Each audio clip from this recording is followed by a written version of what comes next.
Hi all, I welcome you to Microsoft Azure Pakistan Community October 2023 meetup session. Um, there are some housekeeping rules that I would like to tell before moving on with the current session. We plan to meet up online at least once a month on Saturdays, and the online meetings are organized using the Zoom. And the online meetings would be recorded, and later these recordings will be uploaded to Microsoft Azure Pakistan Community YouTube channel. And I would request meeting participants to please mute yourself during the meeting. The meetup time would be around 1 hour to 1 hour and 30 minutes, depending upon the time needed by the respective speakers. And there would be 10-15 minutes of Q&A session in the end. And you should preferably write your questions in the chat window. Microsoft Azure Pakistan Community is a part of Azure Tech Groups, and Azure Tech Groups have a code of conduct. And being a member of Azure Tech Groups, you also follow the code of conduct laid down by Azure Tech Groups, and that is that you should be friendly and welcoming, be patient, be thoughtful in how you communicate in person and online, be respectful and inclusive, be open and curious, and reach out to the organizers if you need anything. Today, I have the honor of welcoming Adnan Hashmi Saab on this forum, and he'll be telling us about ATS Survival Pack. Sorry, the heading is different. I will be talking about generative AI, and the concept of generative AI is something that is coming in these days. And this session would be covering various areas and topics for Azure OpenAI, and writing code to perform vector search, summarize text, and also to use libraries such as LangChain and semantic kernel in the code. And today's speaker is Adnan Hashmi, and he has 20 plus years of experience in technology industry, working with a host of clients in healthcare, finance, construction, and consulting. He currently works at Microsoft in data and AI space, engaging with financial services clients, and he holds a master's degree in software engineering from Shahid Zulfikar Ali Bhutto Institute of Technology, Karachi, and he's passionate about machine learning, music, and education. And Mr. Adnan is also the author of the ebook Cognitive Computing Recipes. Thank you very much, Adnan Saab, for your very important time and for coming up as a speaker on Microsoft Azure Pakistan Community. And I'm very much looking forward to your session on building intelligent apps using Azure OpenAI. So you can start by sharing your screen. All right, thank you. I'm going to share my screen. Let me know when you can see it.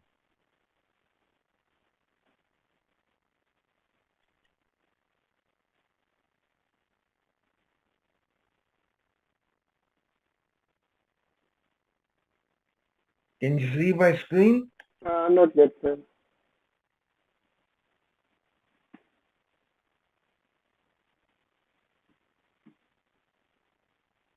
No, I can see your screen.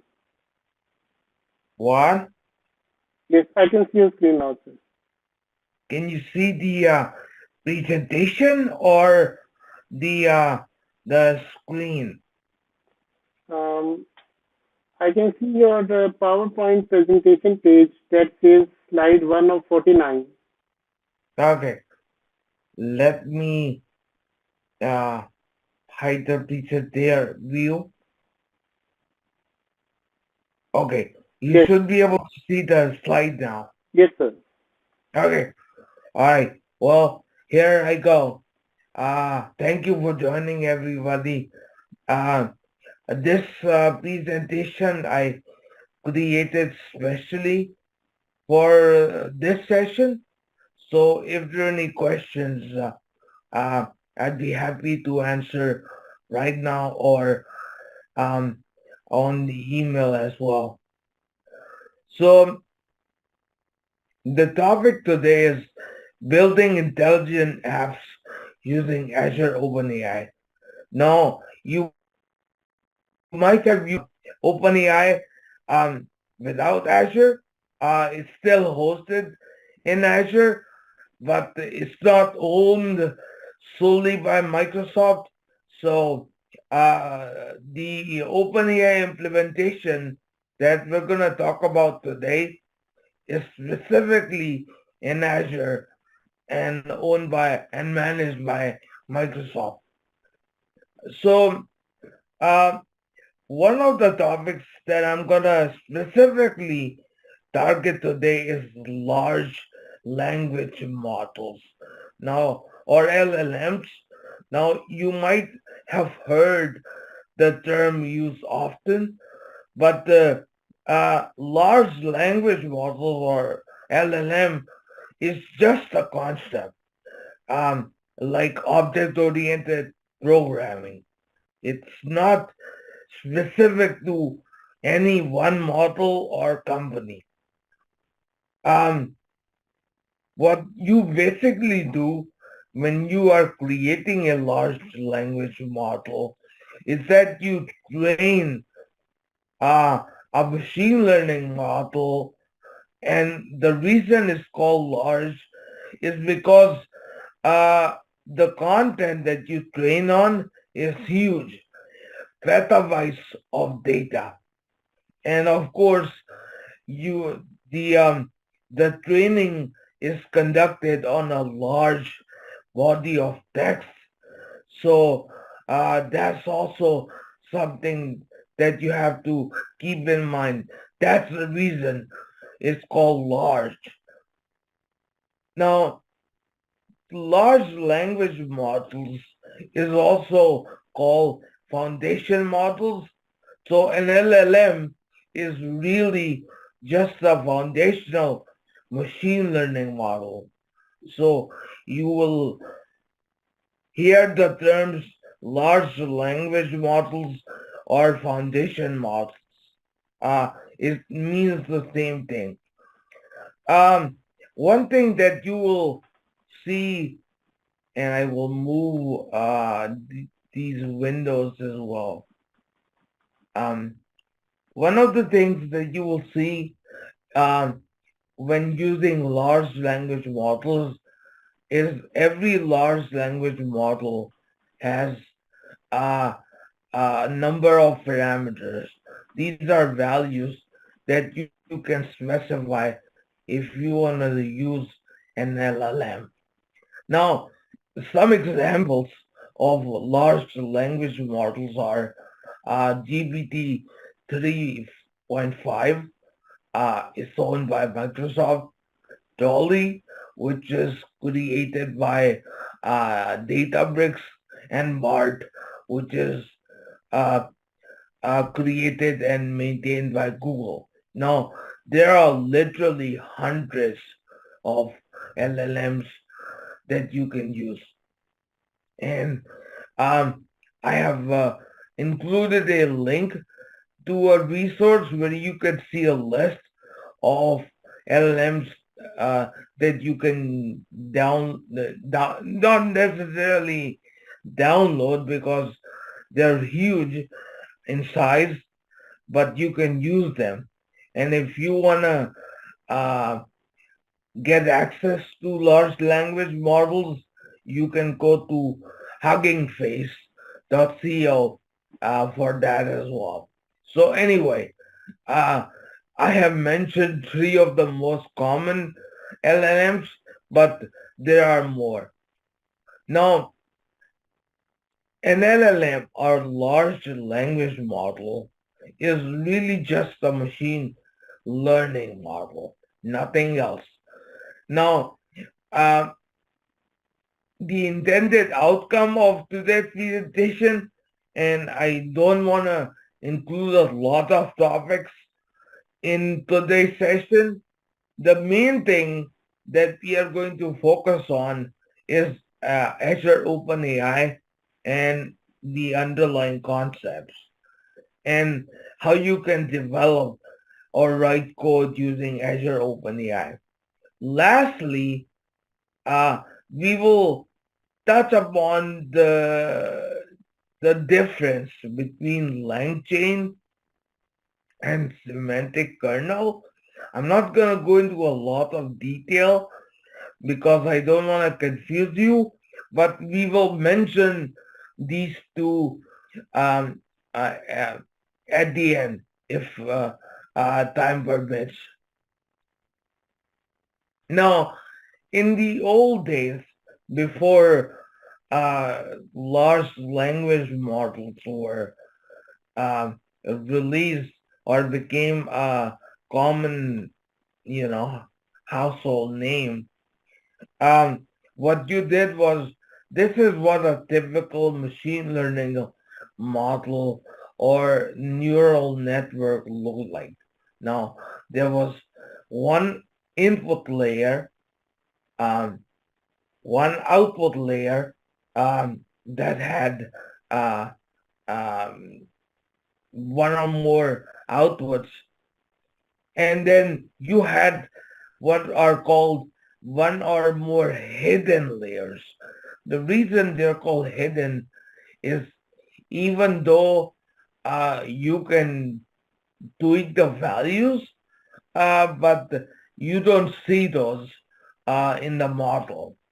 I'm not going to go into all the details of what a neural network is, but the most common neural networks were convolutional neural network, recurrent neural network or RNN, and generative adversarial networks or GAN. Now, for a CNN or convolutional neural network, it was used mainly to process images. So you might have seen demos of machine learning models looking at an image and classifying something as a cat or not a cat. They are using CNNs or convolutional neural networks. Recurrent neural networks or RNNs are mainly used for processing text. So if you were to write a piece of text and you want to see what it means or process that text, you are going to use RNNs for that. And lastly, generative adversarial networks or GANs were used for generating content. So generating images or maybe writing, let's say, a story, that's content generation. And that's what you use a GAN for. So in the new era, you don't have to create a neural network model. So all that complexity has gone away. What you do is you get a machine learning model and you provide it with some input data and then you get a result at the end. That's it. You don't have to mess around with a lot of stuff to create the machine learning model.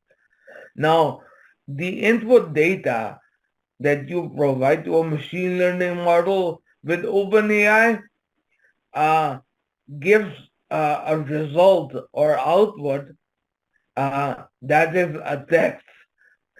The input data is also text. And if you were to drill down into the what the OpenAI model expects as input and produces the output, the input text provided to the OpenAI machine learning model is called a prompt.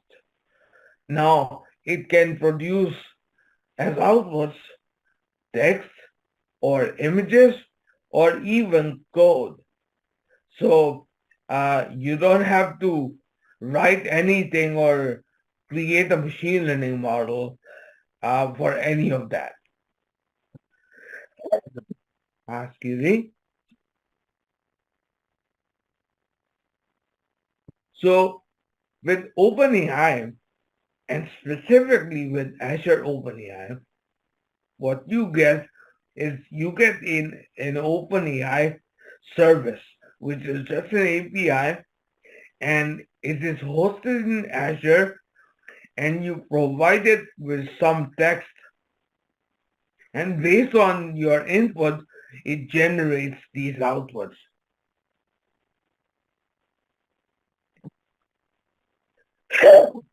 Excuse me.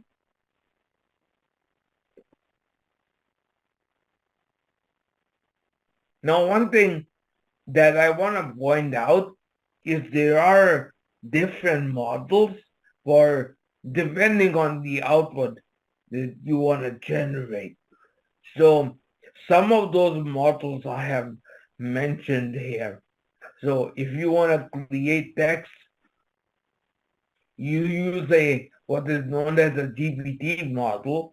GPT stands for generative pre-trained.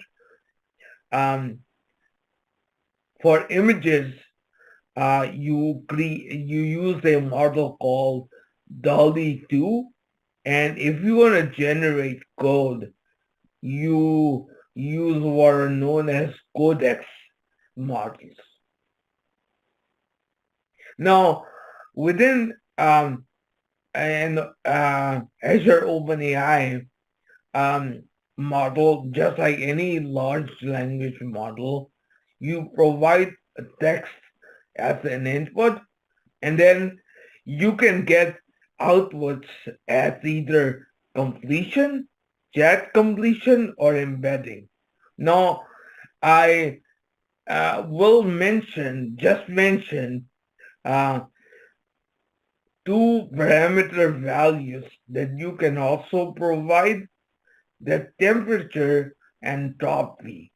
And it really means, in a nutshell, the input that you are providing, how closely the generated output relates to that. A lower value is between 0 and 1. The lower the value, the more accurate the response will be. And the higher the value, the less accurate the response is going to be.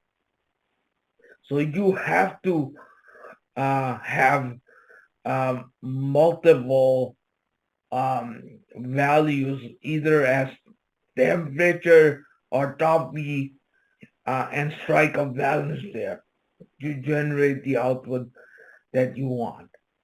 Now,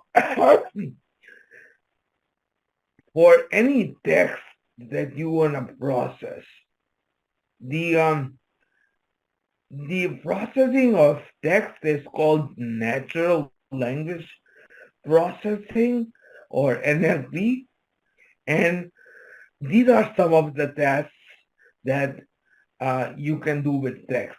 You can summarize it, you can do a text classification, sentiment analysis, and so on.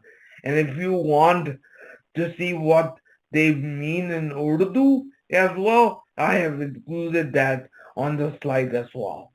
But really, these are predominantly the 9 tasks that are associated with NLP. Which brings us to our first demo. It's called the Foundry Toolkit. It's only available to Microsoft people, but I just want to show you what it can do. So let me flip over to my browser and let me know if you can see it. Can you see my screen? Yes. Okay.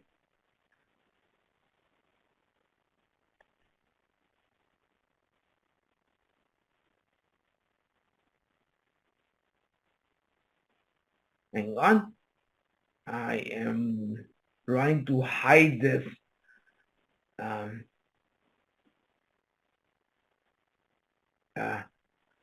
am not sure how you can hide the top.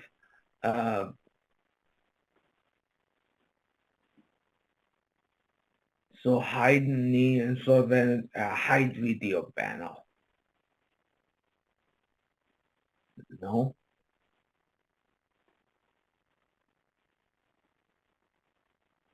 Okay.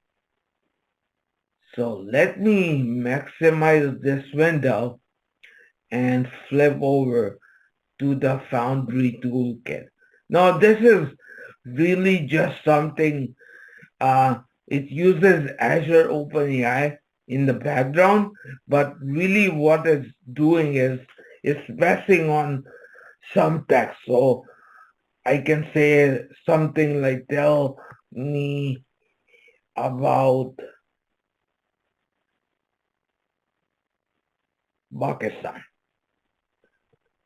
Pakis.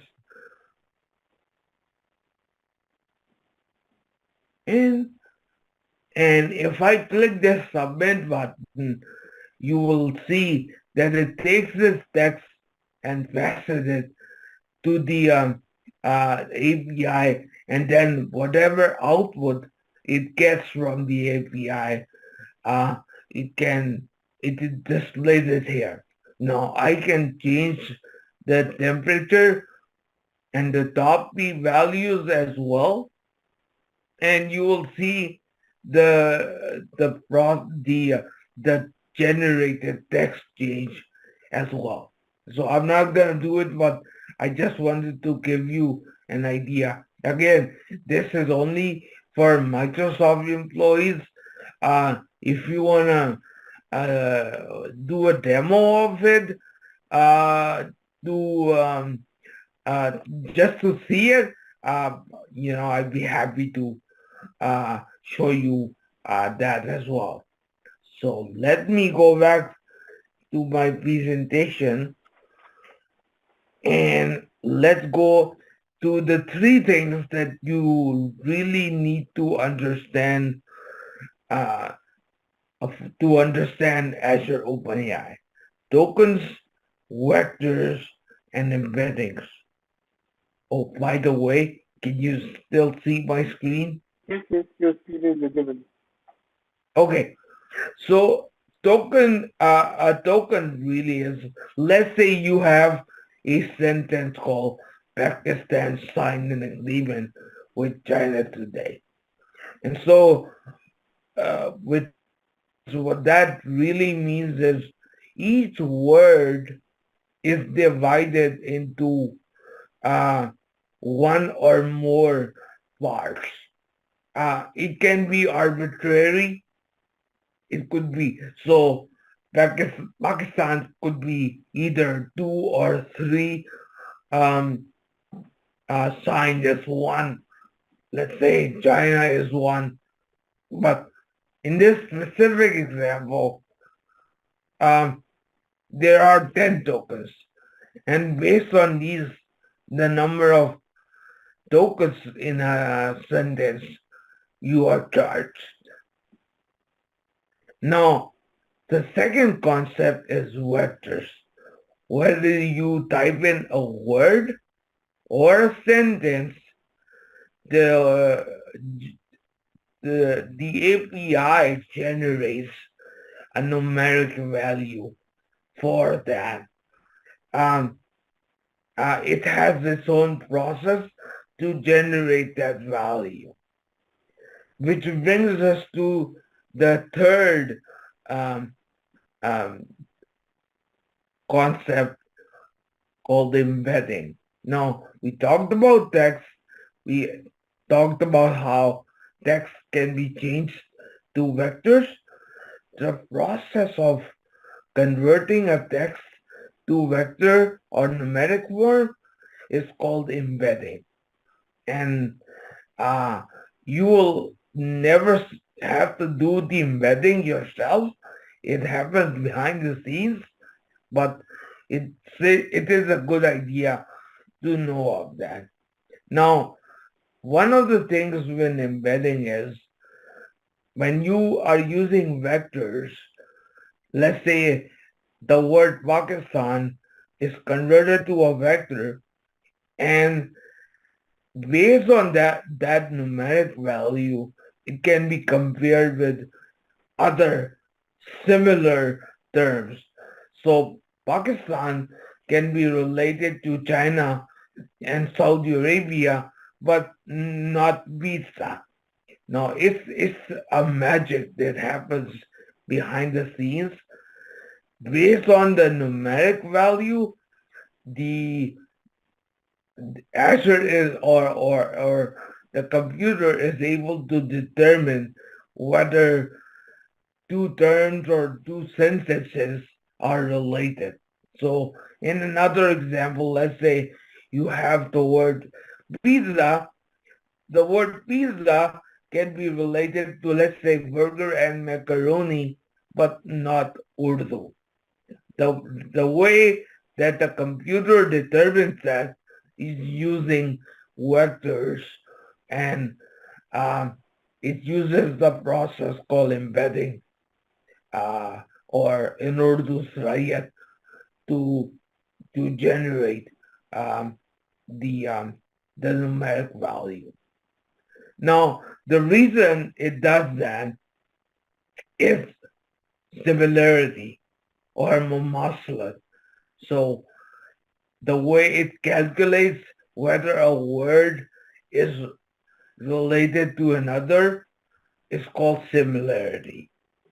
Two words can be similar only if their numeric values are closer to each other. Which brings us to, let's say, another demo for vectors. And I don't know if I have that open. Let's ek.vector search demo.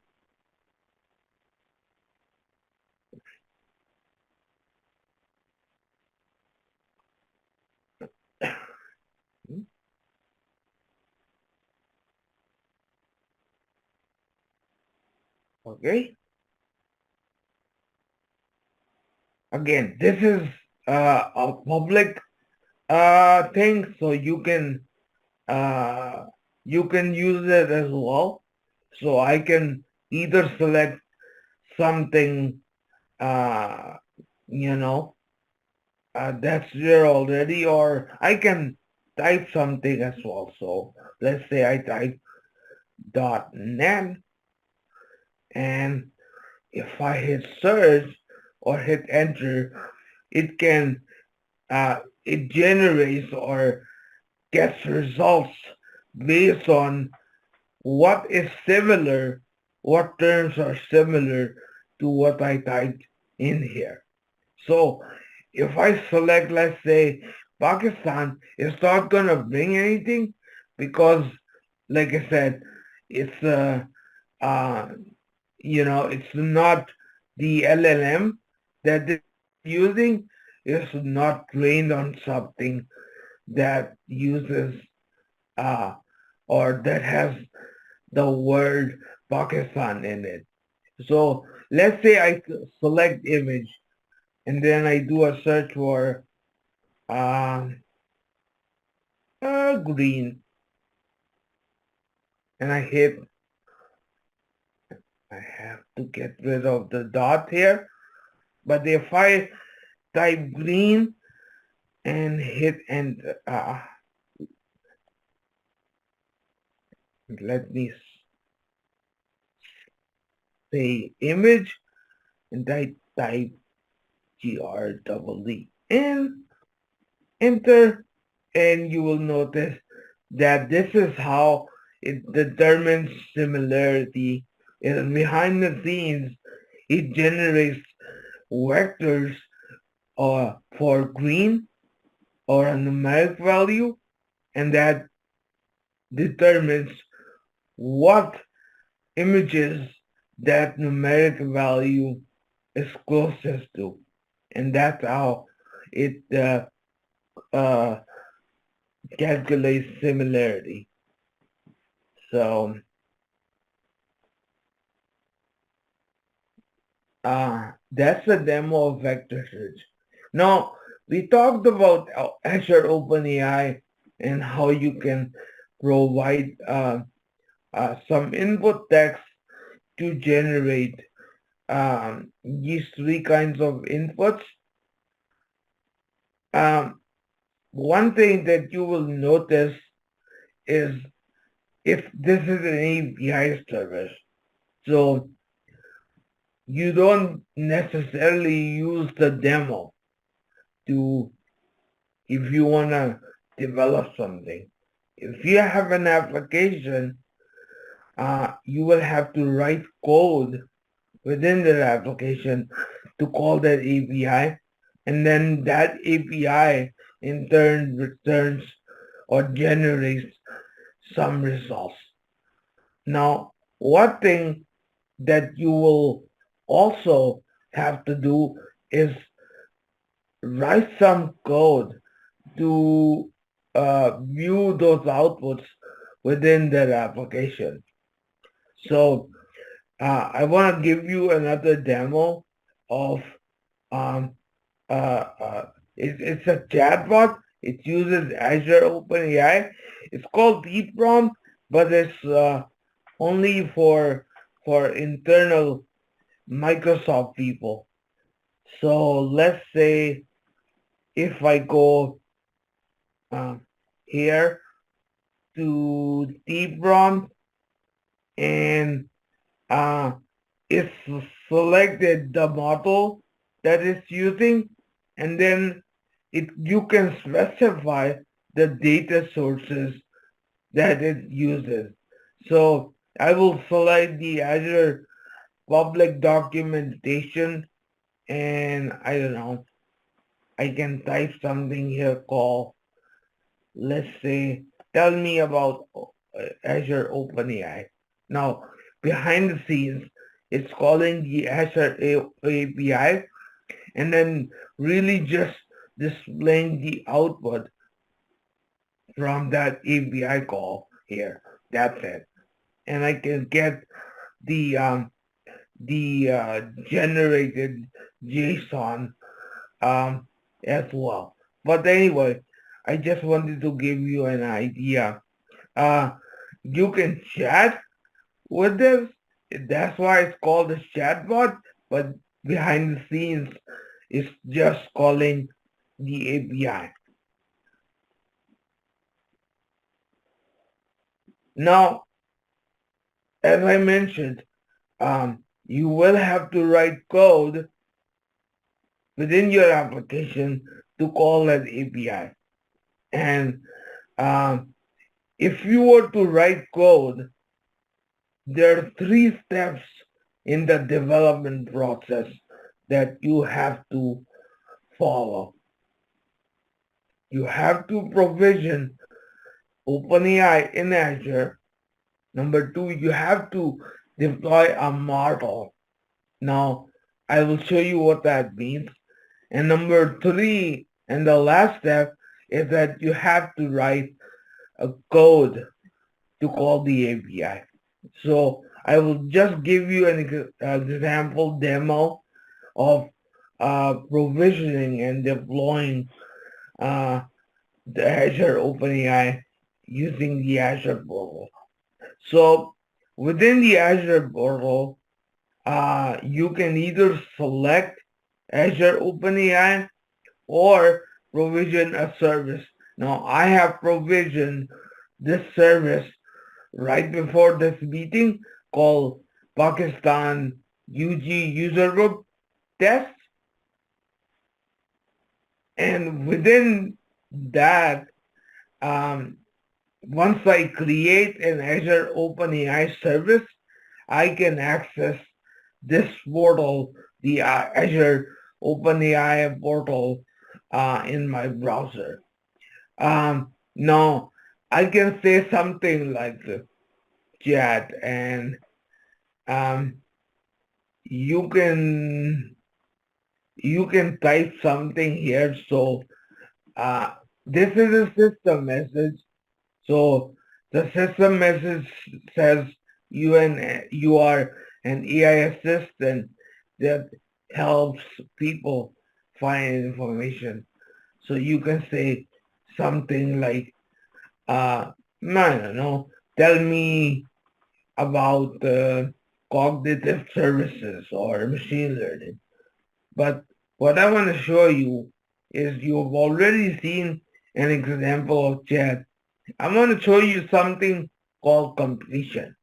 It's not a chat, so you will select an example. Let's say you will select generate product name ideas. And now I can use the example text that's already here, but I want to make it spicy. So I have created this text, and what this is, it's actually a text that says Pakistan Super League is a cricket league that existed, blah, blah, blah.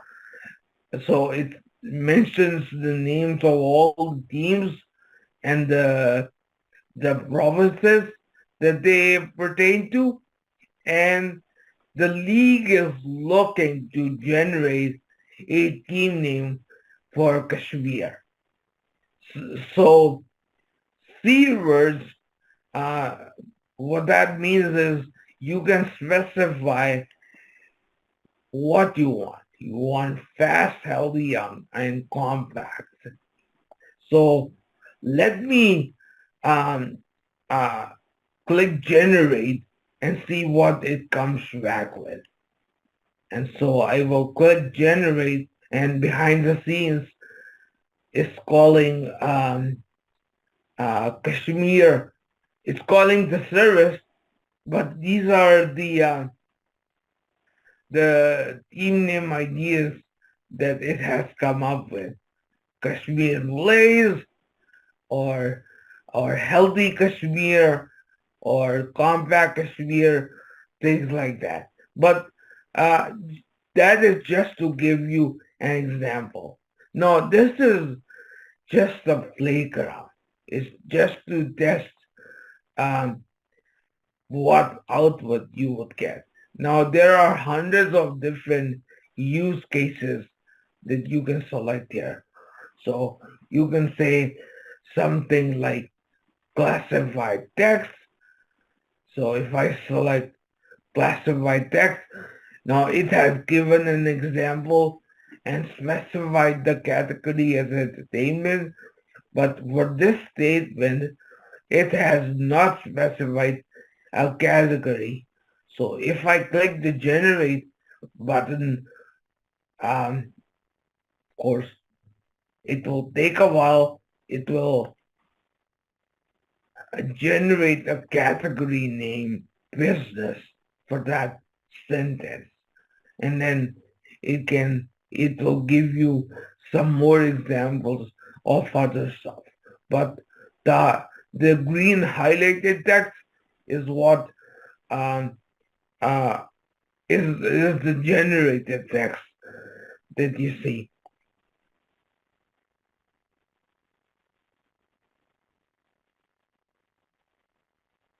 So if you're writing code, let's say, you can write code in, let's say, C# or Python, but there is another way that you can write your code, and that is using either LangChain or semantic kernel. Now, both of these are libraries or SDKs that you can use. So if you are using LangChain, it's an open source thing. You can go to langchain.com and you can use it by writing code in Python, JavaScript, or TypeScript. If you're using semantic kernel, now semantic kernel is owned by and maintained by Microsoft. If you're writing in a programming language, you can use Python, C# or Java, and you can learn more at this URL, aka.ms/semantic kernel. So I wrote a semantic kernel post in English and in Urdu a few months ago. So if you want, you can go here at this URL and I will share the slide deck so you can do that as well. Alternatively, you can search on the web and you will come across that as well. Now, there are some code samples that I created that you can use there on GitHub as well. And in case you are wondering what these screenshots are, it's just a way to easily remember the steps. If you're using semantic kernel in English, you can simply remember knowledgeable professionals in sales and marketing consulting. But if you're using Urdu, the same steps can be in Urdu, kar mujhe maaf ya rab tu.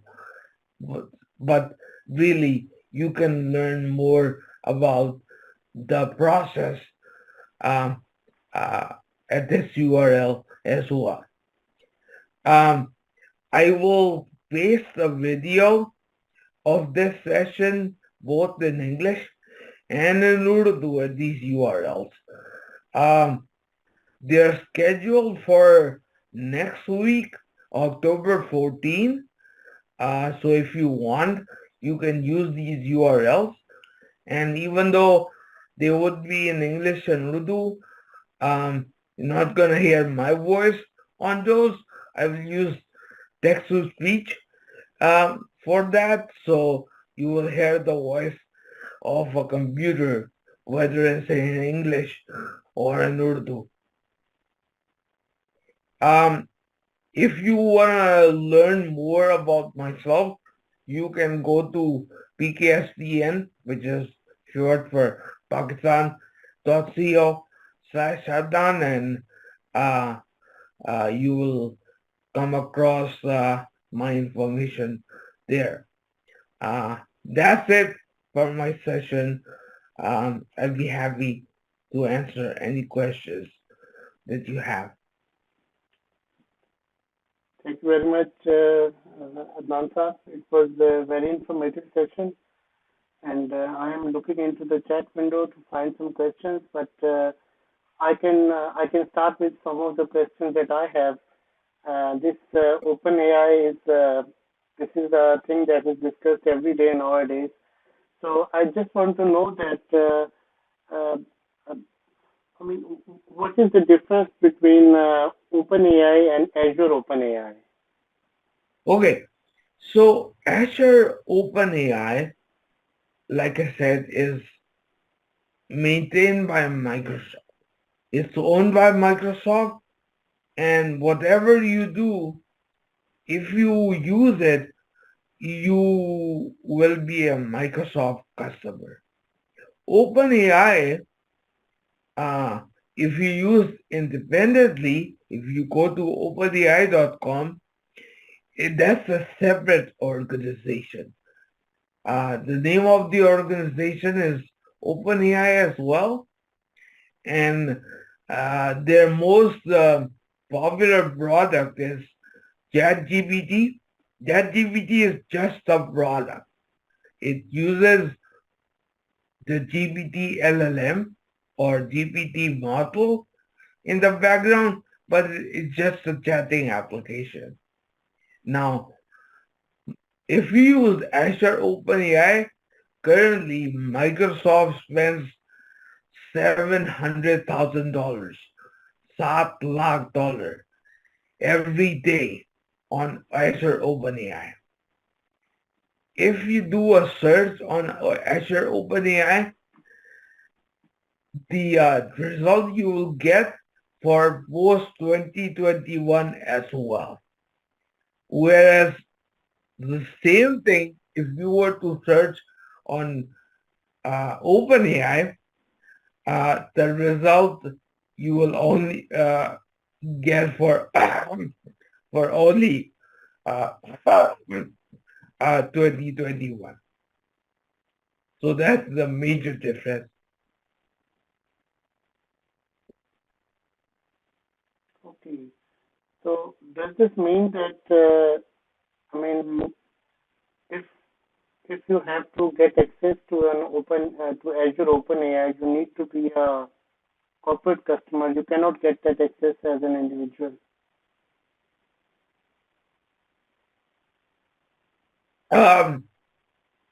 I'm sorry, what is the question? The question is that how can we get access to OpenAI? Is it only limited for corporate customers, or you can also get the access So right now, the demand is so high that Azure OpenAI, if you want access, you have to submit a request and it needs to be approved. In a few months, it will be available to everybody, but right now, the access is limited to just Microsoft customers. Okay. So currently there is some kind of a time limitation that we can experience if we are applying for access to Azure OpenAI. So, yeah, they announced just yesterday that they are looking to open Azure OpenAI to everybody. So give it a few weeks and it will happen, but it can all change depending on the capacity requirement. But like I said, they announced yesterday, so it will take a couple of weeks, but it will be available to everybody. Okay. Thank you so much, Adnan sir, for your very important time and very excellent presentation on OpenAI. Sure. And again, I will post the videos of this, even if you don't understand something, or if my voice was a bit too raspy for you, the computer generated text-to-speech voice is gonna be a lot clearer. Yeah, thank you so much, Adnan. Your voice was very clear, and it was a very informative session. And I hope you will also provide us with your precious time in future. Thank you very much for today, and have a nice weekend. Sure. Hi, thank you for having me. Thank you. Hi. Bye. Allah Hafiz. Allah Hafiz.